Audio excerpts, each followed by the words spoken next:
Welcome back, all you Fabricans and Fleshbags, to the super not funny show, INVINCIBLE-CAST. And I am Jen Thépuppét, your resident Fabricant and commenter extraordinaire on all things pop culture. And I'm joined once again by the great anime, video game, comic book, and all around pop culture enthusiast, my good friend Lottie. Lottie, what's going on, man? How you doing this good evening? I'm doing great, man. I couldn't wait until Monday to talk about this show. I was itching to talk about this episode, man, and I'm pretty sure everybody listening is either has probably already watched the episode or just wants to hear a discussion about it because great episode, just a great episode. Yeah. Just a quick look at the trending on social media. At least Twitter. At least the people that are talking about it are like, holy shit. But you know what? I think it's unfortunately getting overshadowed by Falcon and the Winter Soldier. But we're not gonna let that get in the way of our fun because we have a. Can I be honest? Can I just be honest? By Falcon all and Winter means. Soldier is good, but I'm sorry. This is probably the best episode of a of an animated series slash TV show I have seen in a very long time. Like Falcon and Winter Soldier is good now. Don't get me wrong, but I can wait for the next episode to come out. Right. This Invincible episode, I'm itching. Like I jumped out of my seat and screamed no when this episode ended. Like I haven't experienced such utter desire to watch another episode of a show in a very long time, in years actually. And I'll go back to it. This is probably one of the best animated shows I've seen in in over a decade. Honestly, in over a decade, I haven't been this excited. It's been I felt like a kid again watching this episode. Well, you know what? I'll tell you what. You're not alone. Some of the hot takes I've seen on Twitter. One of them said, and you may think this is blasphemous, said it's the best animated superhero show they've ever seen, like ever. And I know those are strong words. Strong Ooh, that's words. strong. It's it's still, don't get me wrong, it's great, but the 2003 Justice League is still better because the way everything went. Now, who knows? This might surpass it. It has the potential to surpass it, but still, it's number two. It's number two in my opinion. Right now, I will put it over Teen Titans, the Batman animated series, and the Superman animated series. Like it, this is an amazing show. Okay, The way it I is about to written. say some of that's fighting words, but I'm not gonna fight with you on it. I'm not gonna fight with you on it today, because we wanna get into this episode. But I'd have to say, just my hot take, my straight off the dome take is that and the first episode, boy, they are neck and neck about which one is the most shocking, ridiculous, crazy, over the top. Yeah. This I couldn't believe some of the things they did in this episode. It's you know what this show literally gets better every episode. Now, I mean, you should be so lucky to make a show that improves itself every single episode. Yeah. And I also want to note I was totally wrong, completely wrong about last week. I said, oh, I expect we'll get the whole Mark finds out what's going on and then he's got to face up to his dad. Oh, wait a minute. Wow, oh no, I'm completely right. I'm wrong. Ha! I just realized the whole. This was episode 7. I said at the end of episode 7, episode 8 was going to be the confrontation. Episode 7 was at the end of it was going to be Mark finding out. Oh, Nolan's terrible. So And I'm completely right actually. and you know what's the really crazy part about this? The way the episode ended, the next episode is a hour long. Yeah. Like it's This not one was like almost. This was 40. It's 49 minutes officially. So, even if you count the a minute and a half too for credits, you still have 47 minutes of, and plus, like 60 seconds of a recap. So, call it 46 minutes of straight, story. Yeah, and it's crazy because it's like you will usually see something like that, and maybe like for example, this will happen. Like let's say usually on most shows, something like this will happen like on the final season, like halfway towards the end of the episode, and there's just a little bit of a confrontation. There's a whole episode going to iron all of this out. And this is what makes me the most excited for this episode. This we're going to get a full episode of all of this ironing out. And I'm just cannot wait to see how they're going to do it. This reminds me, because this I'm going to go to fantasy novels now. This reminds me of if anybody has ever read the Malazan Book of the Fallen. The final book is literally 1,000 pages of a epic battle. I thought it was impossible. When I finished the ninth book, I was like, there's no way. There's no way this man is going to be able to write 1,000 pages of a whole fight. He did. He literally did. It was 1,000 pages of this epic war between humans, gods, and all this stuff against this one ultra powerful being. And it was epic. And I get sort of like this feeling like, how is this all going to play into one episode? He has a whole, the person directing this show, I already know it's already done, but I'm pretty sure when it was all being like storied out and everything, how he's going to do, I know he was looking at the chops like, oh my God, I got a full episode to iron all of this story out. Oh my God. Yeah. And it really is like they ratcheted it up. Everything has been building up to this final episode.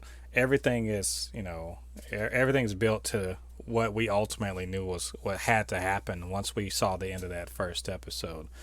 So yeah, it's gonna be pretty epic and brutal. I'm wondering, are we even gonna be able to see the word invincible after this at next episode? I mean, every single episode there's more blood on that. At some point, it's just gonna be blood. It's just no invince. It's just gonna be just straight, Kool-Aid covered colored invincible. Because it's gonna be tough on Mark, man. And let's start talking because there's a couple things I do want to get into with what Mark went through this episode. Right. Yeah. And yeah. Let's jump into actually what happened in the episode. They're following that similar. I think we talked about it last week, but they're following the similar, ABC plot formula that you usually see on TV. There's, different cast members doing different things, and so in this episode, the main plot for a change is not about it's not about Mark. Mark definitely we see what he's doing, but it's not about Mark. A lot of this is really about Nolan finally saying that he's secret's out and it's on, more or less. And Debbie. Well, let's talk about Nolan and Debbie and their relationship. Let's talk about that. Why she's not afraid of him? Is that a fair thing to say? She's not afraid of him. Yeah. She should be. She's not. And he is not willing to murder her. So is there hope for Nolan yet? Is there hope for him at all? And see, and this is where I wanted to talk about because it's like, for example, how every time he brought up why did he kill the guardians, they always you could see it.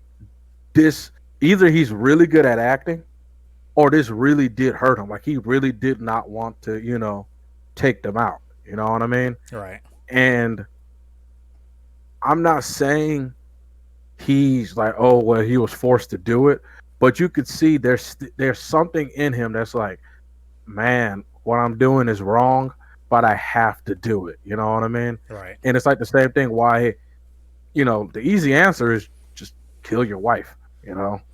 It's just Yeah. like, yeah, take her out. But he doesn't. He doesn't take her out. Oh, but he And takes some other people out though. oh yeah, Good. oh man, oh, Jesus Christ, man, it was man that woman who got us who her body completely twisted in half. Oh, and then the dude with the glasses stepped up at the end to Yeah. save those old people. He was like, run, and then he blew Yeah.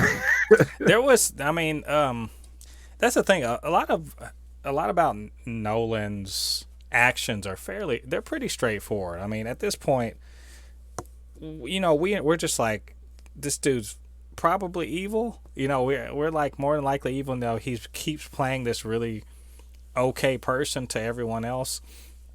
But we're really, I think in this episode we really see what I think Batman saw in Batman And versus Superman. Superman. I Yeah, think we see what Batman saw, which is not this great guy that can stop planes from crashing to the ground and fights aliens, but uh, an unstoppable killing machine that if we try to fight against him, we're basically all dead.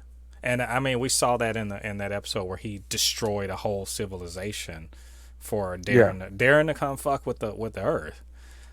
And so, and I think we also see something about Cecil, that he is the Nick Fury. He's the Batman slash Nick Fury of this whole thing. He's been trying to figure out how to beat Nolan for who knows how long, and yep. and is completely aware that it doesn't actually, they can't do anything.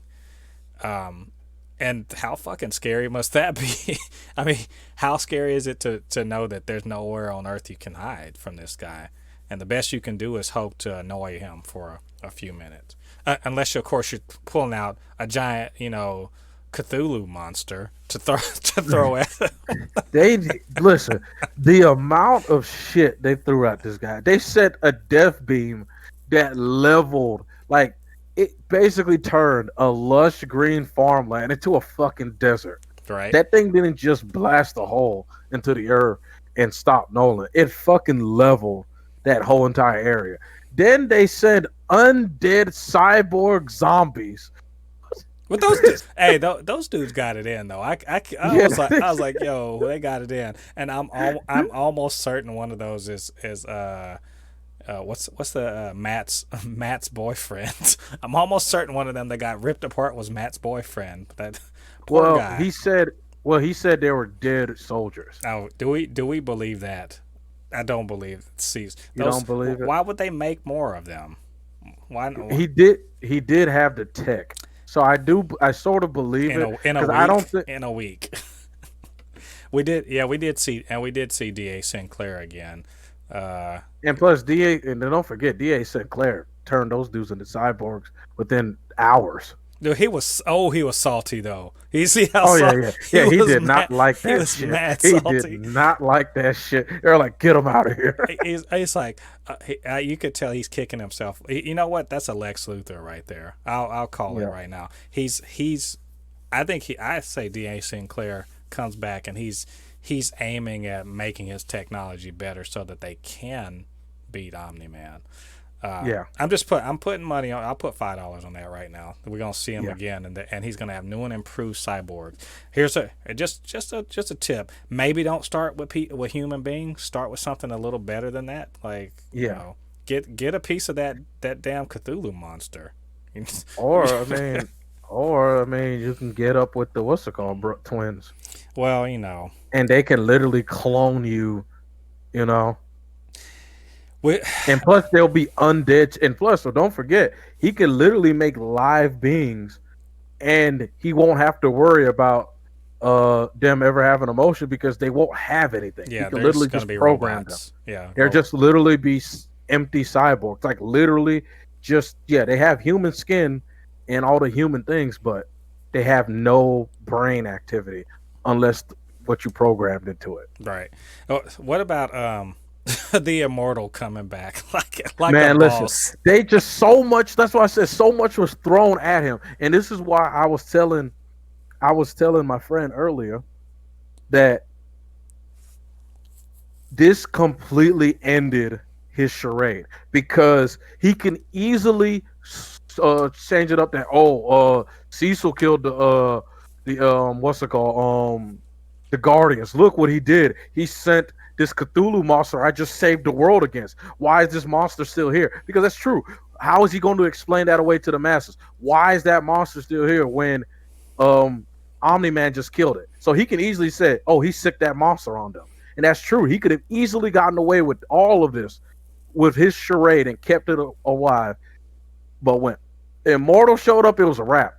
Everybody's watching. And he re-killed the Immortal right in front of everybody. It's a wrap. There's nothing he can do. The whole world knows this man is a liar. Absolutely. Yeah, that's of course, the whole conflict. Like the entirety of everything that went on with Nolan in this built up to like one final moment, but every step along the way he goes from just looking for Mark, then he goes to intimidating Matt, and then he goes to just like, oh, you're in my house, all right, I'm going to dismember every one of you, and also, hey, right hand man of Cecil, I'm gonna rip your spine. I mean, it escalates. I mean, dude. And by the way, dude went out like a ball. Dude went out like a boss. Yes. Right? Well, like a hit the button. Oh, like a straight Jesus. Boss. But like, man, yeah. And you just said that scared me. I thought he was going to hurt Mark's friend. I was like, please. Yeah. Like it started giving me Homelander vibes. I'm like, please. He's not lying. He doesn't know where Mark is. Right. And so you had that whole everything in there, and then he's fighting this thing that and then Mark shows up and helps him out, and then the Immortal, and then just the complete destruction of the Immortal. Not complete destruction, but he pretty well hurt him in front of Mark, and then, as they say, the scales fell away from Mark's eyes, and he really sees, holy shit, my dad actually killed the Guardians. I mean, he put 2 and 2 together, obviously, and that's the end. That's the end of the episode.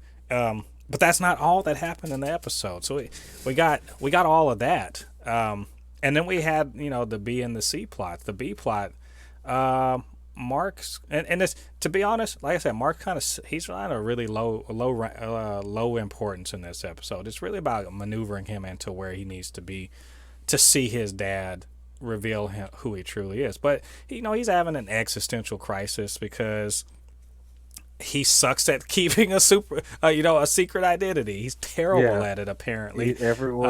People know. His friend found out. He of course, like, he reveals himself to Amber, and she's like, yeah, I know. Yeah. Oh.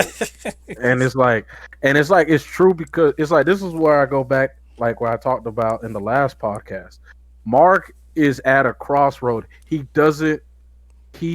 Mark is a good person, but he's been taught, the person he's looked up to is let's just say Omni-Man is human. Let's just say right now he's human in this thing. He was taught and looks up to a lying sociopath.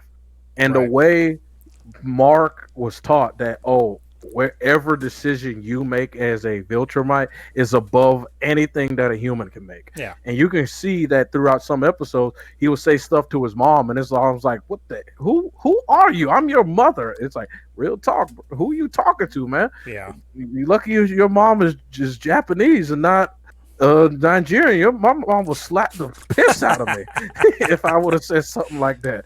But back to what, like, you see that he started basically become a terrible person to the people he cares about the most. He disrespected he was starting to disrespect his mom. He was not being a good friend, not talking to his friend, and being a bad boyfriend. And like, you would think. Oh, what are you about to say? And I'm gonna defend Mark on this one. Well, I can say it's a bit. I'm gonna say this is a bit like, someone who has, he has 2 or 3 jobs. He's working 3 jobs, and his girlfriend's complaining. I understand she doesn't know he's working a 3rd job, but once she found out that he was, she's just like, for someone who talks about being compassionate to other people and all this other stuff. The fact is that she knew he was. This is a bit of duplicity on both of their part. His for a good reason. A secret identity makes sense for a superhero, especially to protect people that are there around them that they care about. Her duplicity was having found out and not confronting him about it, and instead letting him continue to have to make a lie that she knows he has to make because he's a superhero and he's supposed to have a secret identity, and then using that against him as if and then understanding that he's a superhero, which means he has another full-time job, so he has to be a teenager at school and also work this other job, and then have zero compassion as a person that's supposed to be, she says she's compassionate and all that. She wants to help change the world and all that. She's not showing it to the person that she supposedly wants to be in a relationship with, and having no real understanding because she feels like he should still have plenty of time for her, even though she knows for sure he can't because he's a superhero on call. That's not Lois Lane wouldn't do that shit to Clark Kent. I'm just saying. You see, and you're right. You're right. I'm not disagreeing with you. This is like the teenage thing. This is where Spider-Man had to deal with when Mary Jane found out his identity when in the comic books when they're still young. It's the teenage young girl. It's the fact that, for example, maybe I should have reworded it. Like he should have told us. Like I won't say he should have told, but his best friend. This is his friend for years. Right. His friend should have known, or he should have like talked to his friend, or maybe confide in his friend a little bit more, because this is a guy that's known him since they were young, and that's understandable. But this, like you said, this is like where she's looking at it like, okay, Mark is invincible. I should have the perks of dating Invincible without the without the setbacks. Like, for example, when he fought the robot, when I go back and say, well, if she knew this whole time, basically what happened is she was mad that he didn't just all of a sudden went straight. And remember that part when I told you at that moment he literally thought he was invincible, then she said her name. She probably wanted him to go straight invincible at that moment and just do whatever it takes to save. Where he was like, no, I'm trying to keep my secret identity. Where I said she wants all the perks and none of the backlash that goes with it. Doesn't that also make her statement and being real pissy about it last episode? If she really figured that out, doesn't that even make it more shitty of her to the way she's acting in the previous episode? He literally saved everybody. I mean, he jumped in there and saved people and all this other stuff. And if you knew he was invincible or before y'all went to the college visit, or if you figured out then, you're still being real shitty to him for a very bad reason. So, yeah, this is, in my mind, these are a bunch of negative points for Amber. Who knows? But the thing about it is, there's another theory that I have running in my head. She might not know. She might have not known, but she just said that to him, so he doesn't have to worry about her anymore. Right. It could be. Because that's one of the theories that I literally just thought of in my head. Maybe she really didn't know. And maybe she's like, okay, I'm going to pretend that I don't care that he's a superhero. So he doesn't have to like constantly want to be with me instead of doing the right thing and be a hero. Because they're about to find out soon, because going into the end of this, Mark has to make a decision. And this is where one of the things that I pointed out to my friend earlier, that this shows, it's one of my things that goes back to the mom. And remember that part where she was asking him, call it off, he's going to hurt Mark, and he was like, I can't call it off because I don't know if Mark is going to be on his side or not. And all she said is, this is why I hate you. But then immediately she gained back her composure. What that tells me right there is that she is fully confident that her son is going to make the right decision. Right. She fully knows that my son is a good man and he's going to make the right decision. Because if she had any doubt, she would have just said, "Move, get out my way. I'm going to steal a ship and fly over there." She didn't. She regained her composure and watched. This is like this is almost like the like this is I'm going to compare it to another anime. This is like when Ichigo was fighting Grimjow.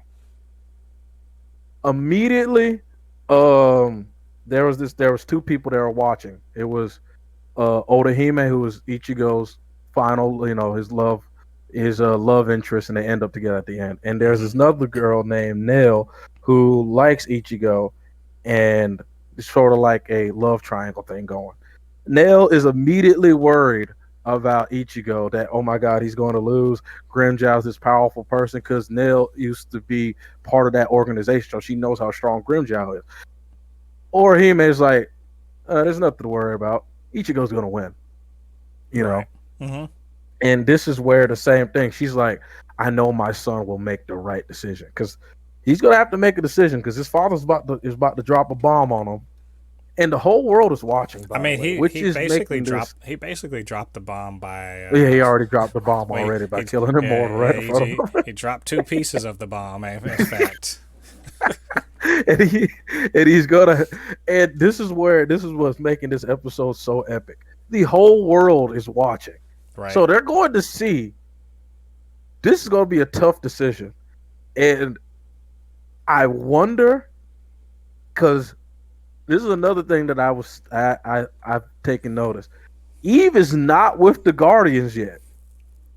No, she's on the way back, away But away from them. but but you Or is don't she? know. Or is she? Yeah, That's the thing. she's Is an she? X factor. If Omni Man kills Eve, oh my god.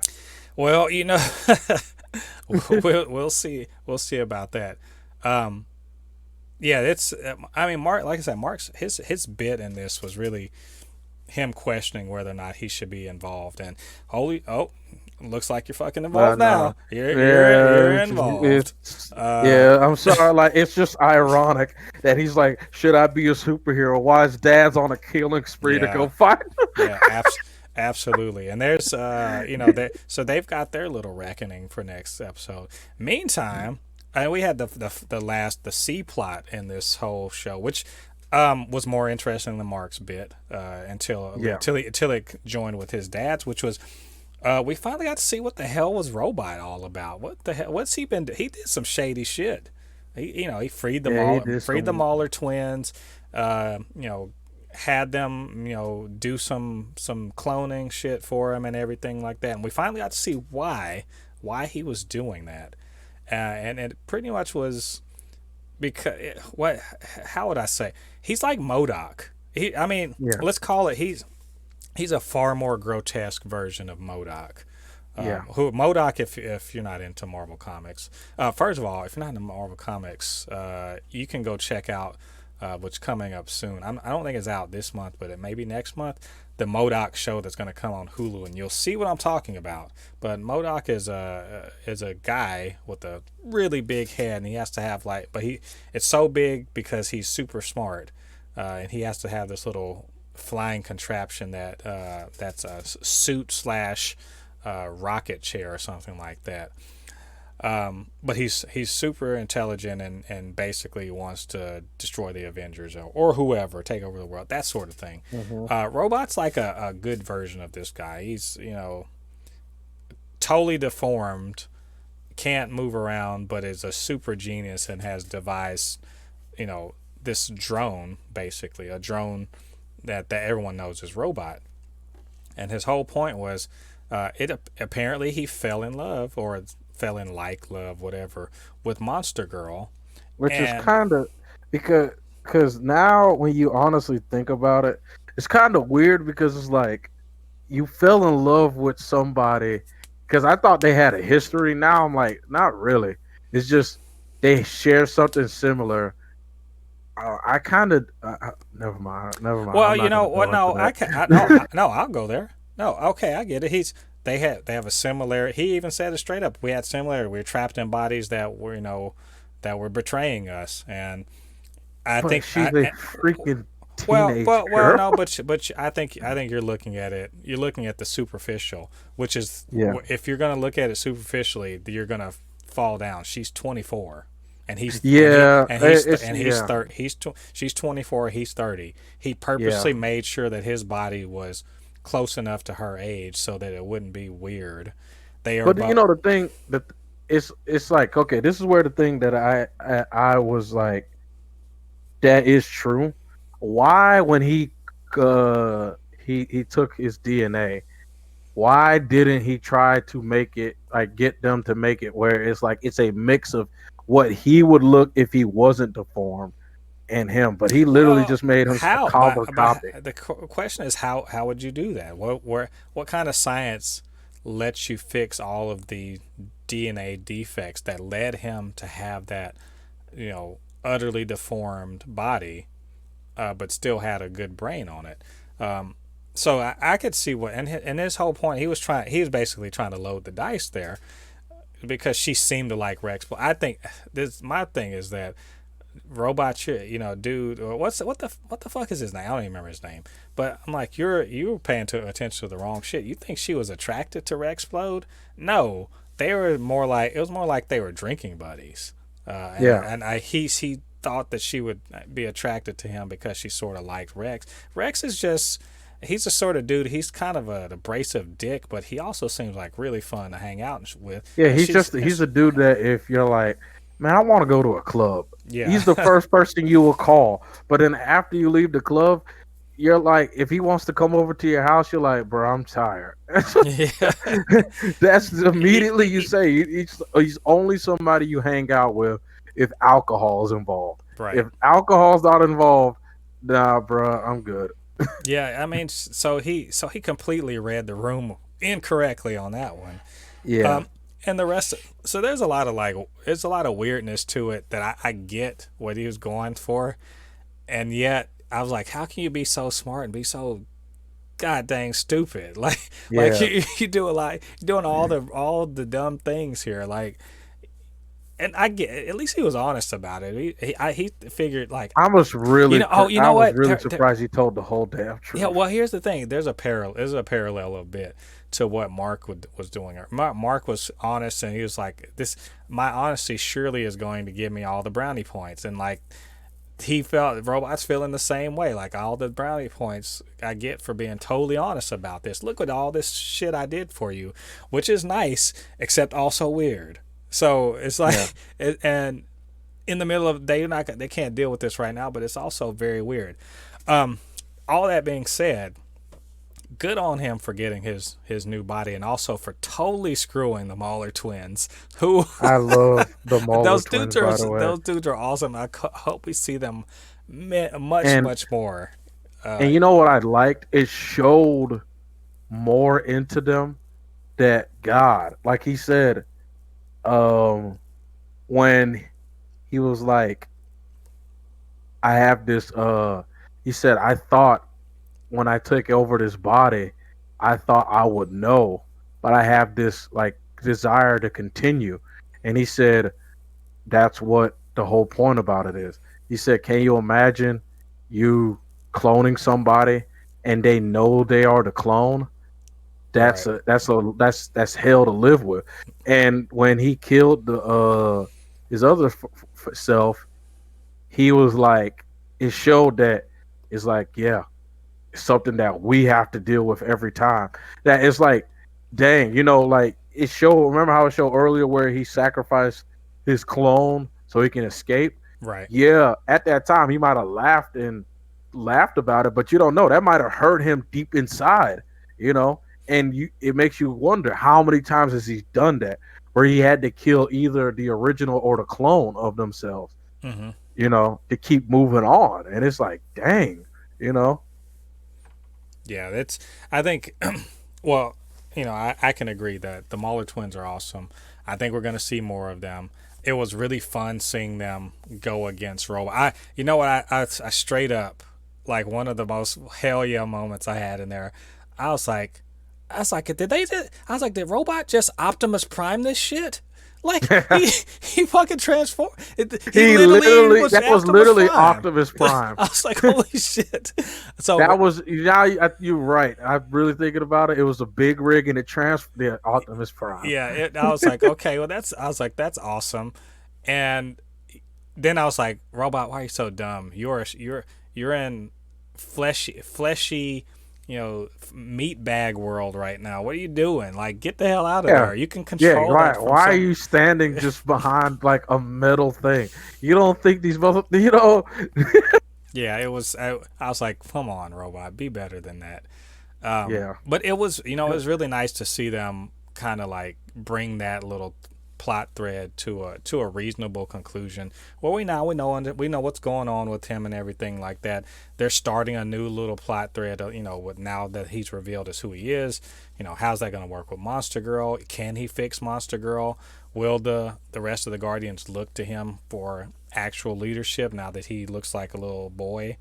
Even though he's still like a genius and everything like that. Yeah, he's still, like you said, he has the mind of a 30-year-old genius. And if he's such a damn genius, why couldn't he have picked a team that wouldn't get destroyed by Omni-Man immediately?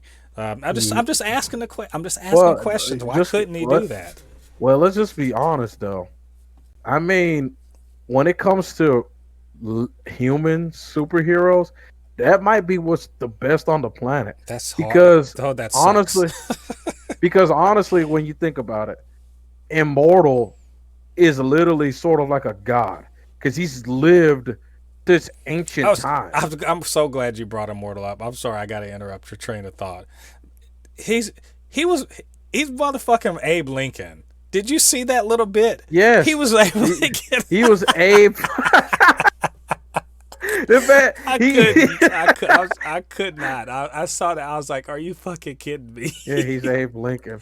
I'm immortal. This is why I was able to end slavery. I punched it out of existence. I just say, Kirkman, all you guys on Invincible writing, hats off to you. Because I thought that when I first saw him in the first episode, I was like, this motherfucker looks like Abe Lincoln, vampire hunter, but like with cape on or something. As the Immortal, he looked like Abe Lincoln. I was like, he sort of looks like Abe Lincoln. And then he literally was Abe Lincoln. I was just like, okay. The Immortal. At first I thought he didn't remember who he was, and he was just like, he was just going crazy with like post-mortem, like basically bringing back somebody from the dead. Mm-hmm. And they're just filled with rage. But he remembered who he was when he started saying, "Why? We trusted you. You're our friend." And do you think the Immortal's truly dead at this point? Because they brought him back to life. They could probably bring him back to life again. Just stitch him back together.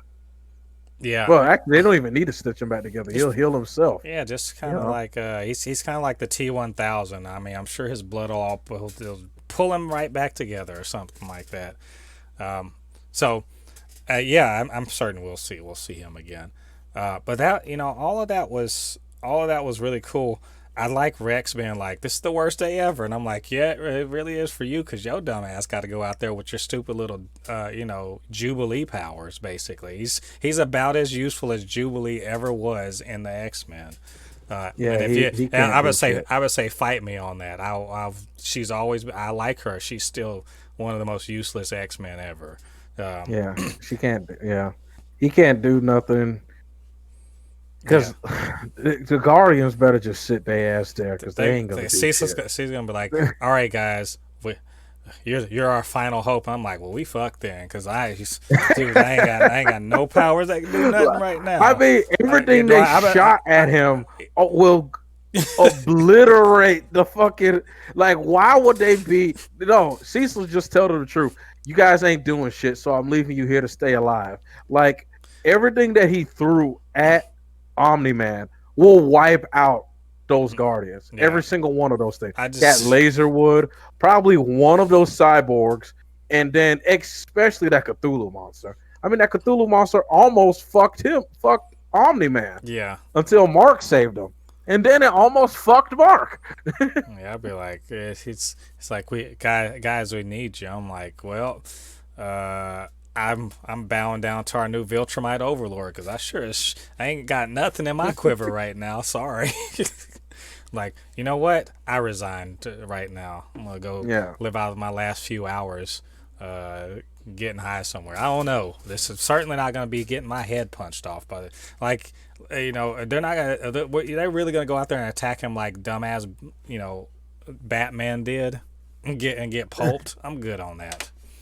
Why did he attack him? He should have just stayed back He don't and even got on the comm link and even tried to. actual Batman's just like in the Batcave shaking his head like you didn't even have kryptonite. What are you doing? You gonna jump kick him? That's your plan right now. You're the worst version of me.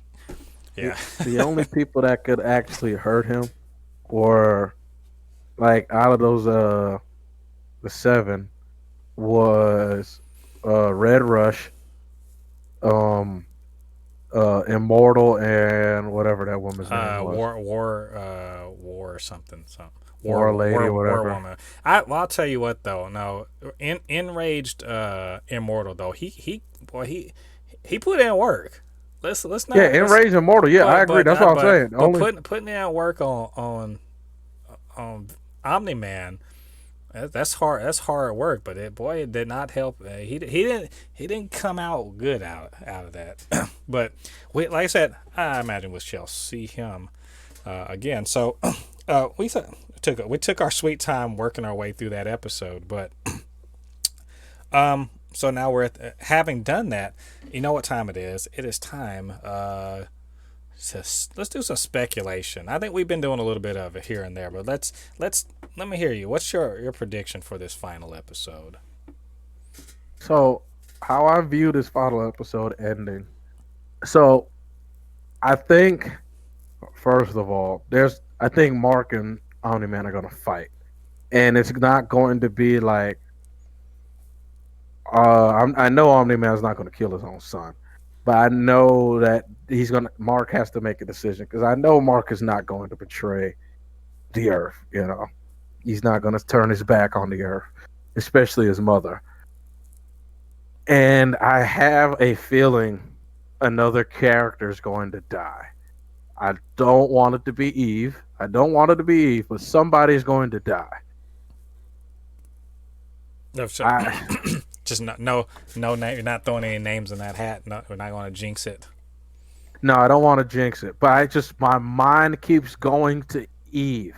Like I think Eve is going to either die or she's going to get messed up where Mark is going to want to beat his dad. You know what I mean? Mm-hmm. Well, if in my mind, and I'm certain because of the way this is playing out, it's going to end on the way the first volume, the first I think 6 issues of the first story arc ends in Invincible. And so since I know how that goes, I'm not going to say too much except to say that it's pretty clear that, as you said before, Mark is going to have to he's going to have to hear his father out, whatever he has to say. Because up to this point, let's be perfectly honest right now. Nolan's been just trying to find Mark, and people have been getting in his way, right? Mm-hmm. And he's just been like, he's not been like pushing them out of the way. He's like, no, I don't care about any of you. You're all enemies. Bye. But he really wants to get to Mark. Now he's got this is his time. He was on top of Mount. Was it Wait, where was he? He was in the on top of some mountain.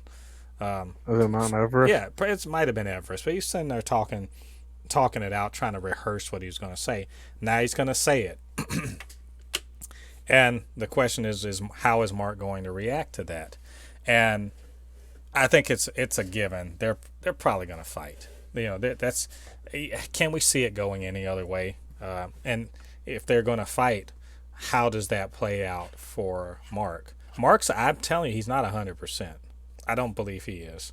So if he's not 100%, and he just got his ass handed to him by those damn cyborgs that Nolan tore to shreds. It's not looking too good for our boy Invincible. Or we should, like I said, he's not just Invincible. His name should be just Vince Able. because Vince Abel.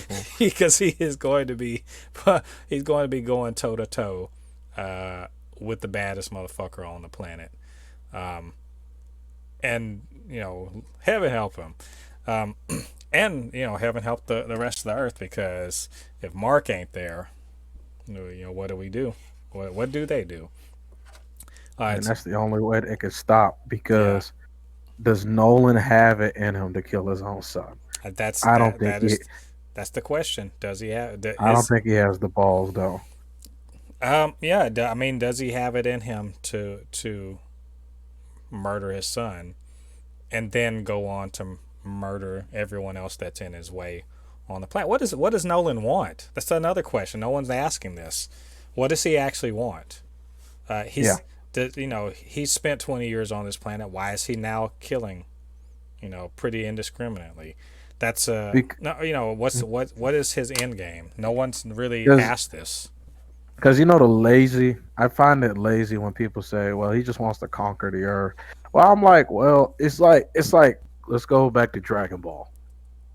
When Nappa and Vegeta landed on planet Earth, like, let's just be honest.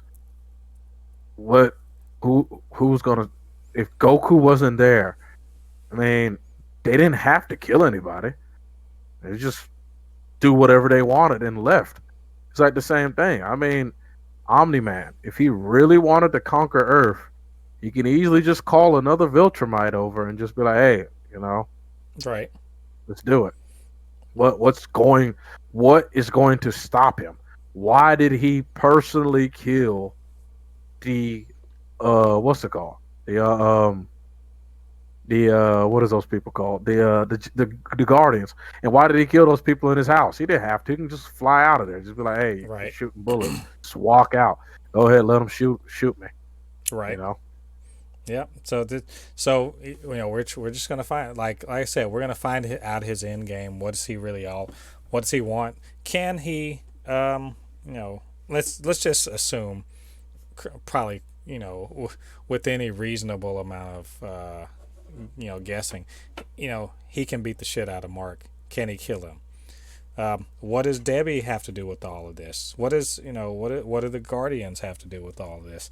It's all coming to a head on the next episode. And I just say, like I said about this episode, awesome episode, best one yet. It's just only going to get better. So I'm expecting to get blown out of my fucking seat come next Thursday at 8 p.m. when they drop the final episode of Invincible on Amazon Prime. So anyway, Lottie, any final thoughts before we get out of here? I can't believe we've been here almost an hour. What are we doing? We're just talking about this great show. Anybody, please, if you have not watched this show, I don't know what to tell you to make you want to watch this show. But if you like anything superhero related, you will love this show. Trust me on this one. This is honestly one of the best superhero things I've seen. Honestly, this year, nothing superhero related is better than this episode I watched, in my opinion. Oh, that's high praise. In my opinion, in this year, what I've seen so far, I watched WandaVision and I've watched Falcon and Winter Soldier. I haven't seen anything that have moved me to where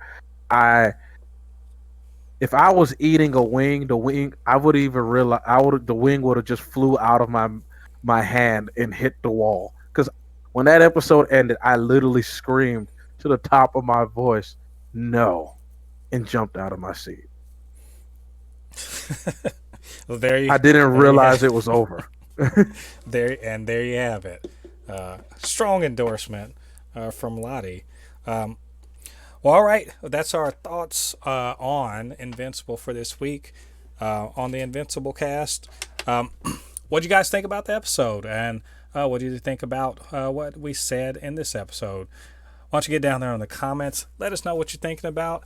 And, of course, you can hit us up, supernotfunnyshow@gmail.com or at supernotfunnys1. We could chop it up more about this awesome show. We'll get ready for that finale next week.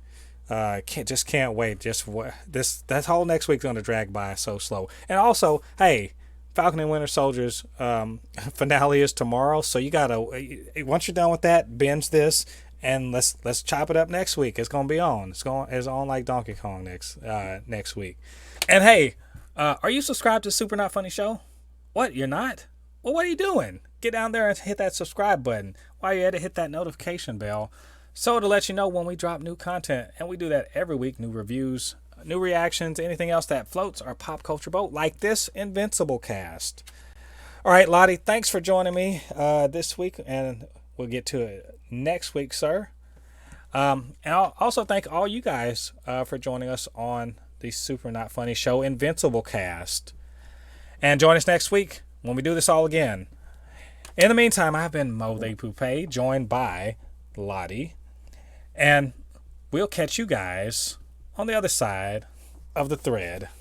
Peace. See ya. Peace.